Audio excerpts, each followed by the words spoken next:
Our first stop today is in Albany, the capital city. But the roots of this town are so old, they predate the founding of America by 110 years.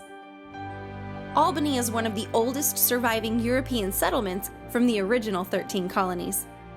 The Dongan Charter established Albany as a city in 1686, and it is the oldest U.S. city charter still in effect. So, by American standards, this city is as old as the hills. The land was first inhabited by the Mohican and Algonquin tribes. The Mohicans called it, here goes, Pempotowet'hut Mohicanu, meaning fireplace of the Mohican Nation. Englishman Henry Hudson of Hudson River fame settled the region for the Dutch in 1609.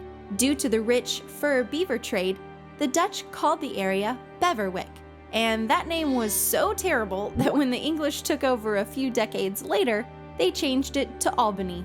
But it is the Dutch heritage that has lasted to this day. Hi, I'm Michelle Vennard, President of the Albany Convention and Visitors Bureau in historic Albany, New York. We have this really short history of the Dutch being the folks who founded Albany, only about 40 years before the English took over. But we still celebrate and we still have those Dutch roots that are very, very important to us here. When we travel around the region today, there's still a lot of Dutch place names and other remnants of that Dutch culture. To find Albany, just follow Henry Hudson's river north. Albany is about 2.5 hours north of New York City and about the same distance south of Montreal, so right in the crossroads of a lot of different things. You're probably wondering, how the heck is the capital of New York Albany? After all, New York City would become the capital of the whole country in 1789. There's a not-so-funny story to that. Albany became the capital of New York, quite frankly, because the British kept chasing our soldiers from the Revolutionary War up the river. The Redcoats. NYC was captured in 1776, so the Continental Army retreated. Albany wasn't even New York State's first choice. It was originally Kingston, but during the Revolutionary War, the British burned it to the ground after the Battle of Saratoga. During the Revolutionary War, the British controlled New York City. It was a loyalist stronghold. So they kept going farther up the river to places like Kingston and Poughkeepsie. Sometimes they were not there for very long. And then they finally ended up in Albany. So in 1797, this became the official capital. Today's Albany is as modern as ever. Its blue-collar past has turned into a high-tech future. The vibe of Albany is a great combination of kind of old and new. People who are retiring and downsizing, and the millennials who want to live in the downtown area. So we're getting that great mix. It has such a great history, beautiful neighborhoods, the surrounding area, there's so much to see and do. And you can easily be in a city environment or you can be in the country. The farming communities upstate have contributed to the capital's budding gastronomical uprising.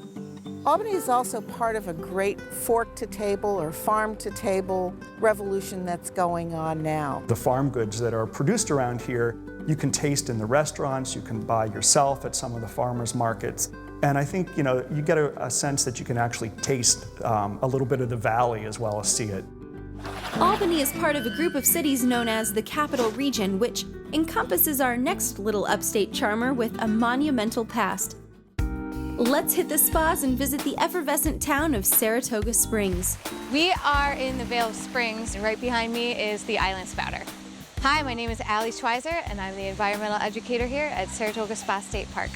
Saratoga Springs is just below the Adirondacks, about 40 miles north of Albany. The springs in Saratoga Springs refers to mineral-rich waters bubbling all around the area. When we had an earthquake here a long, long time ago, the shell kind of cracked open. It's kind of like a bottle that gets shaken and then explodes. Same thing is going on here. There's a bunch of carbon dioxide pushing the waters out of the earth. The idea of the healing waters of the springs attracted businessmen to build giant spa hotels in the area, attracting thousands of affluent customers. Up here, the Gideon Putnam Hotel is where people would stay for 3 weeks at a time. And they'd take a bath a day, and they'd also be prescribed mineral water depending on their ailment. The mound you're seeing is called tufa, a type of limestone that occurs from carbon-rich waters. There's all those minerals, it runs through the limestone, it picks up all the minerals, and then when it releases the gas, it becomes less acidic, and all those minerals precipitate out, basically like a giant Tums. So after you take a peek at the world's biggest antacid at Saratoga Spa State Park, you'll want to stroll through town and get the vibe of this historic and upscale town. I love Saratoga because of the history here and up and down the valleys. You can study the American Revolutionary War very, very easily. Visit the shops. I mean, it's a great walking city by all means. You can get a lot done in a few hours of walking in Saratoga Springs. It's vibrant, it's a dynamic small city, and it's a year-round destination. Summer especially is a crazy time. You have a symphony and a ballet and rock concerts and fireworks and the racing going on. The area is very close to the Adirondacks, the Berkshires, whole lots of recreational possibilities. And it is, as you can see, damned pretty.